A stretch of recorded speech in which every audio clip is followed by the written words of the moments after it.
Amen. Praise the Lord, brothers and sisters. We are now in day 5, week 9 of our Holy Word for Morning Revival. So let's read the Bible verses. Matthew chapter 7, verse 21 to 22. Not everyone who says to me, Lord, Lord, will enter into the kingdom of the heavens, but he who does the will of my Father who is in the heavens. Many will say to me in that day, Lord, Lord, was it not in your name that we prophesied, and in your name cast out demons, and in your name did many works of power?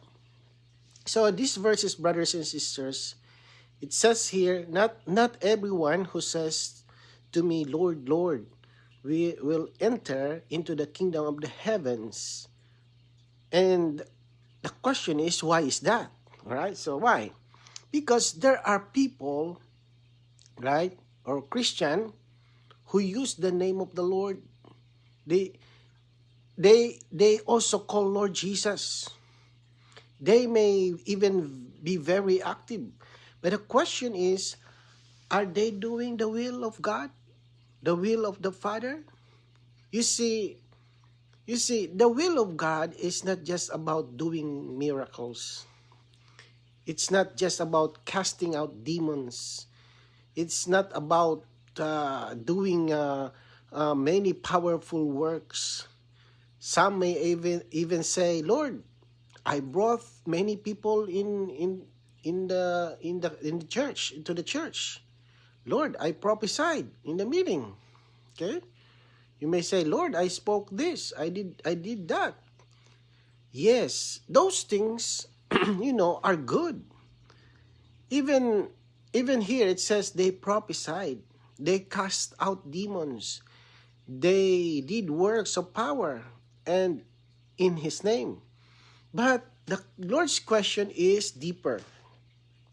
Is this the will of my Father? So brothers and sisters, calling on the name of the Lord, let's say prophesying in the meeting, okay, you speak in the meeting, speaking, serving, these are part of our practice in the church life. But the will of God is something deeper. It is something we have already been touching in the past days, okay, in of our morning revival. So we are beginning to realize that the will of God is not merely something outward works. It is something related to God's heart, God's desire, God's purpose. That is the main course of our Christian life. Not just doing something for the Lord, but doing the will of God. So as we continue for today's morning revival, we will see more clearly what the will of God really is according to what we are reading in this morning revival. So let's go ahead and let's read the paragraphs. Matthew 7:21 does not refer to the reality of the kingdom of the heavens today, but to the coming manifestation of the kingdom in the future. To enter into the kingdom of the heavens, we need to do two things. Call on the name or call on the Lord and do the will of the Heavenly Father. To call on the Lord suffices for us to be saved. But to enter into the kingdom of the heavens, we also need to do the will of the Heavenly Father. Hence, not everyone who says, Lord, Lord, will enter into the kingdom of the heavens, but those who call on the Lord and do the will of the Heavenly Father will enter in. Since entering into the kingdom of the heavens also requires doing the will of the Heavenly Father, it is clearly different from entering into the kingdom of God through regeneration. This latter entrance is gained through being born of the divine life. The former through the living of that life. So brothers and sisters, according to what we read, Matthew 7:21 does not refer to the reality of the kingdom today. It refers to the coming, right? Coming manifestation of the kingdom in the future. So that means the Lord here is speaking about something related to the coming age. So when the kingdom will be, at the coming age, when the kingdom will be openly manifested. Now, here is something important. To enter into the kingdom of the heavens, we need to do two things, right? First, we must call on the Lord. Second, we must do the will of the Heavenly Father, right? To call on the Lord is enough for us to be saved. The Bible says in epistles, right, in Romans 10:13, whoever calls on the name of the Lord shall be saved. So salvation comes by calling, receiving, accepting the Lord Jesus as Savior. When we call Lord Jesus, we are saved. Praise the Lord for that. But entering into the kingdom of the heavens is something farther. It requires not only calling, right, but also doing the will of the Heavenly Father. So not everyone who says, Lord, Lord, will enter. Only those who call on Him and live according to the Father's will enter into the coming manifestation of the kingdom. So now this is also different from entering into the kingdom of God through regeneration. In Gospel of John 3:3 and 5, the Lord speaks about being born again.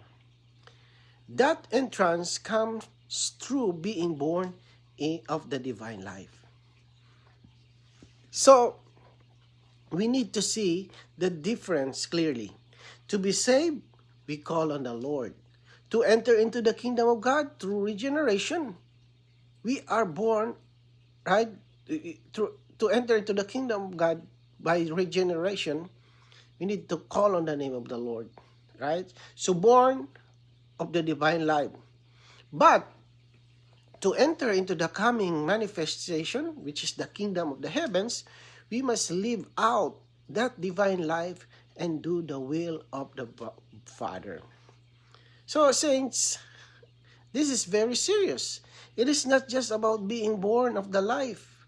It is about living that life. We have received the divine life. Now, the question is, are we living it? Are we expressing it? Are we doing the will of the Heavenly Father? This is why this portion is heavy, is weighty. The Lord is not questioning our salvation.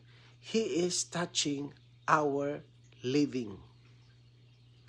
Right, so let's continue and see more. Let's see at today's reading. Let's read. In Matthew 7:22, the words that day refer to the day of the judgment seat of Christ.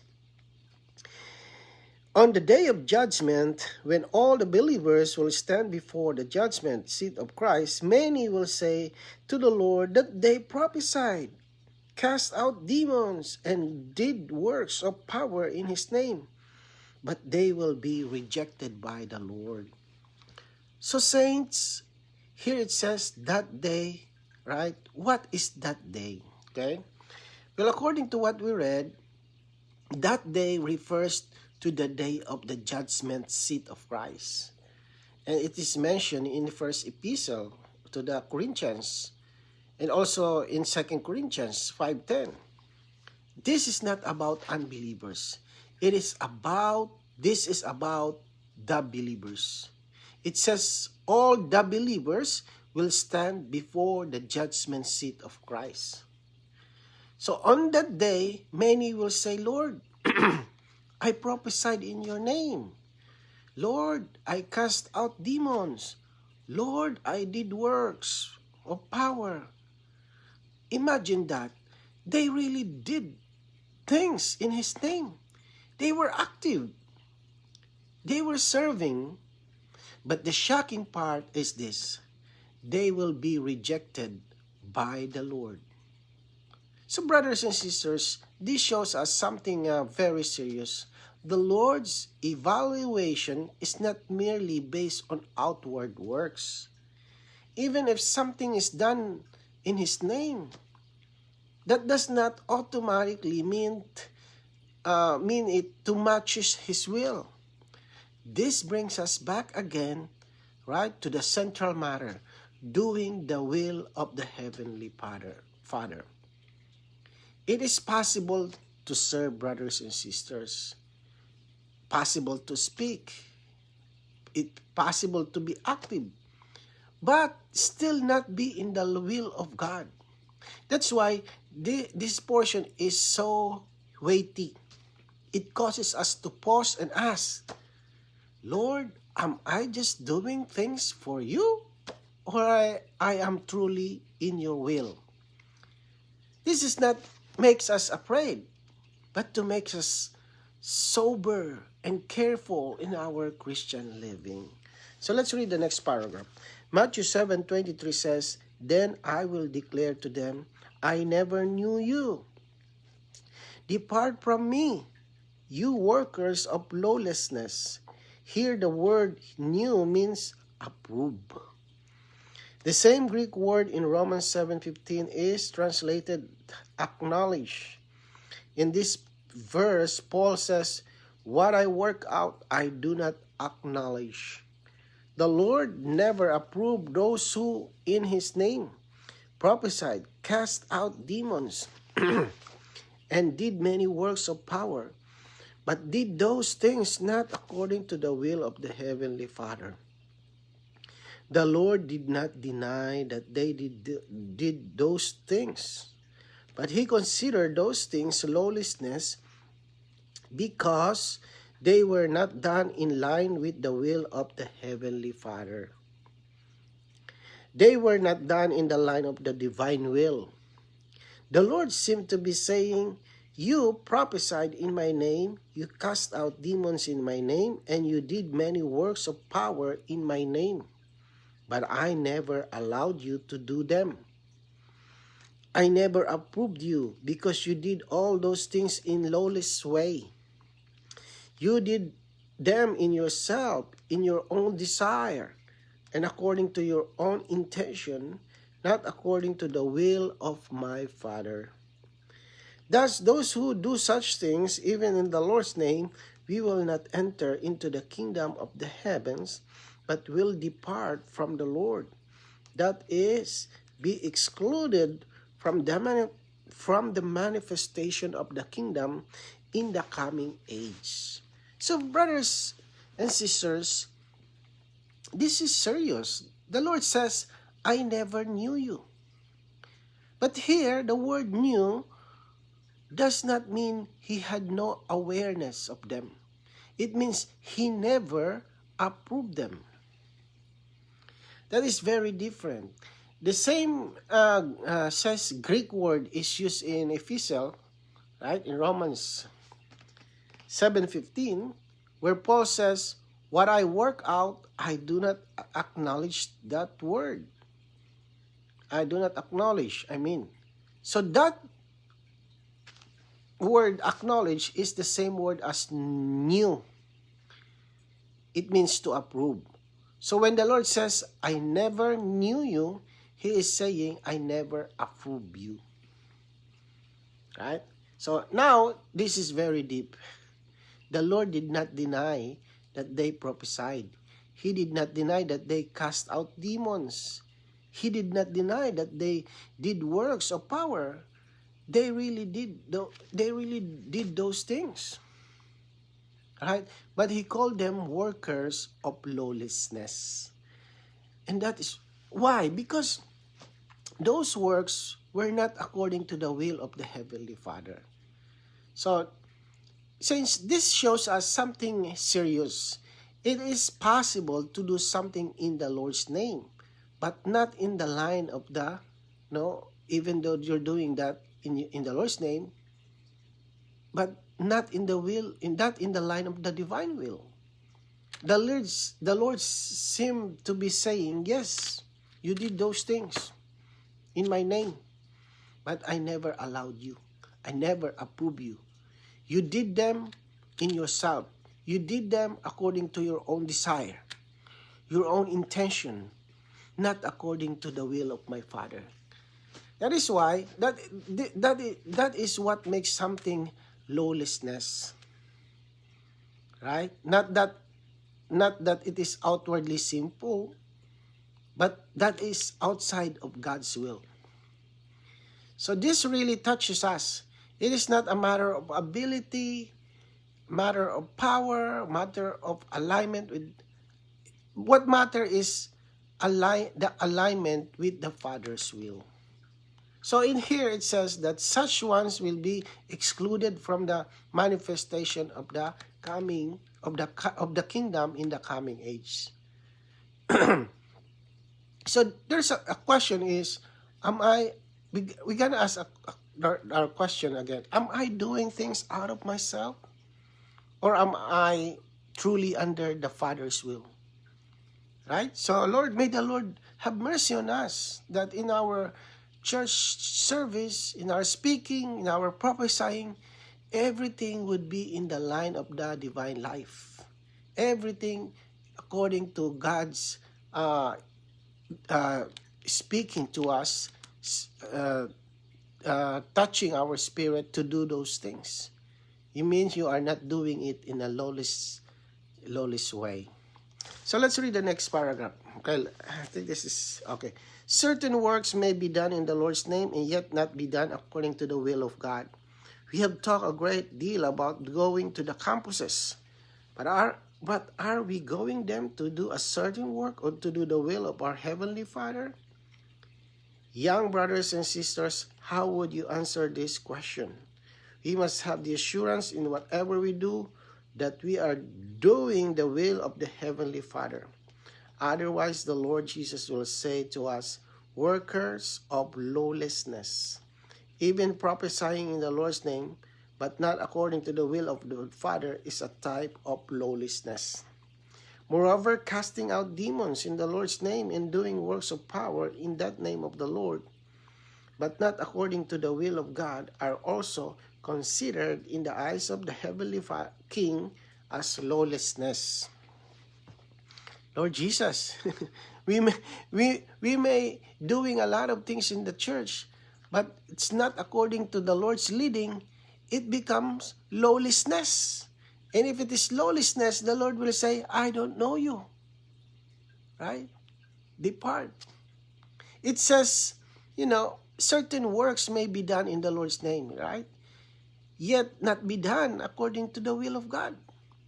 That means something can look spiritual, sound spiritual, and even effective, but still not match God's will.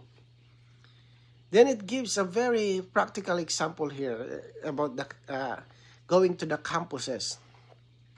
We may talk a lot about going to the campuses, but the real question is, are we going there to accomplish our work, or are we going there to do the will of the Father? That question is, very searching.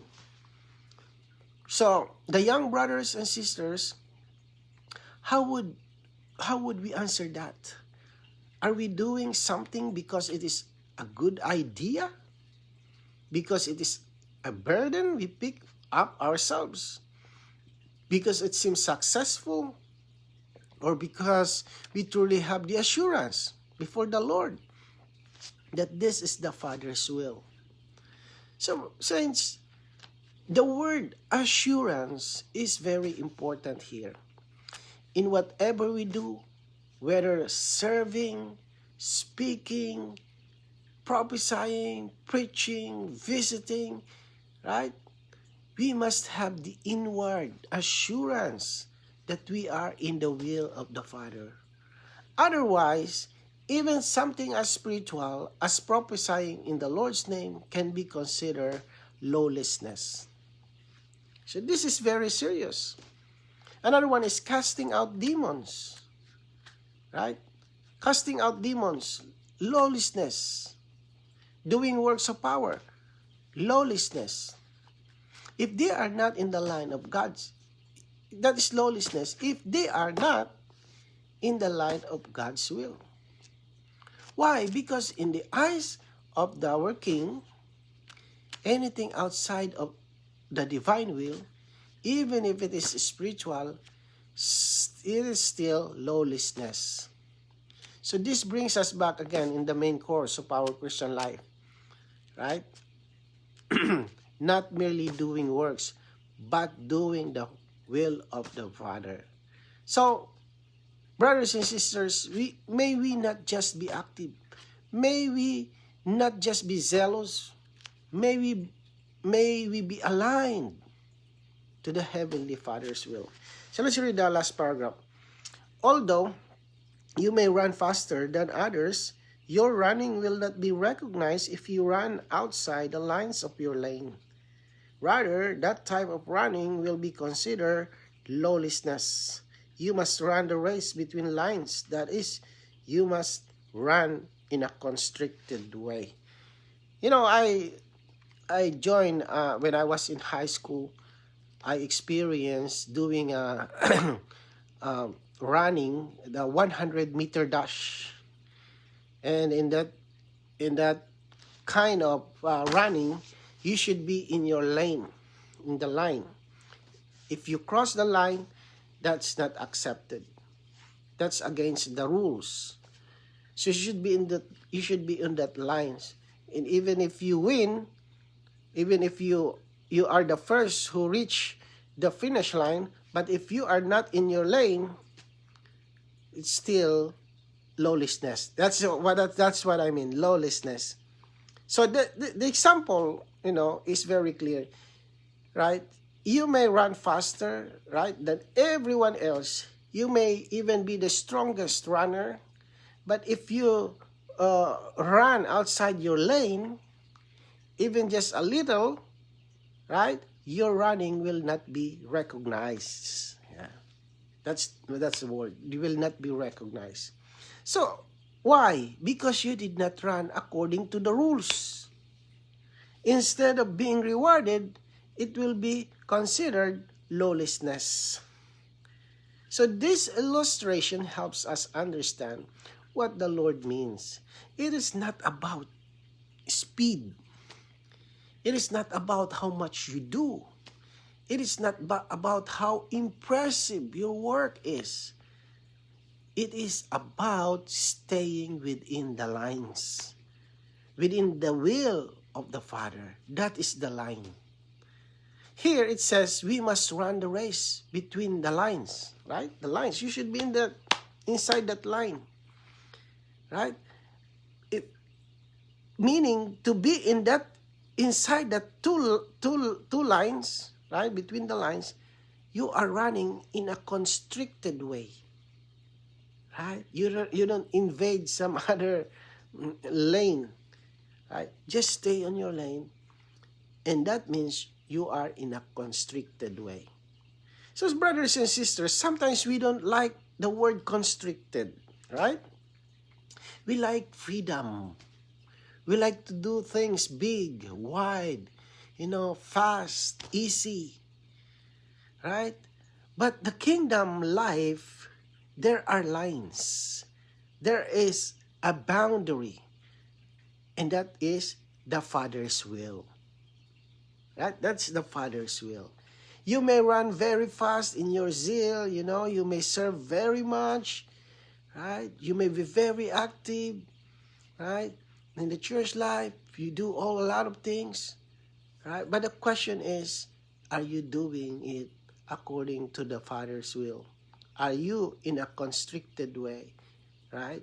But if it is, outside the line of God's will, it will not be recognized, right? So the question again, am I running fast? The question is, am I running in the right lane?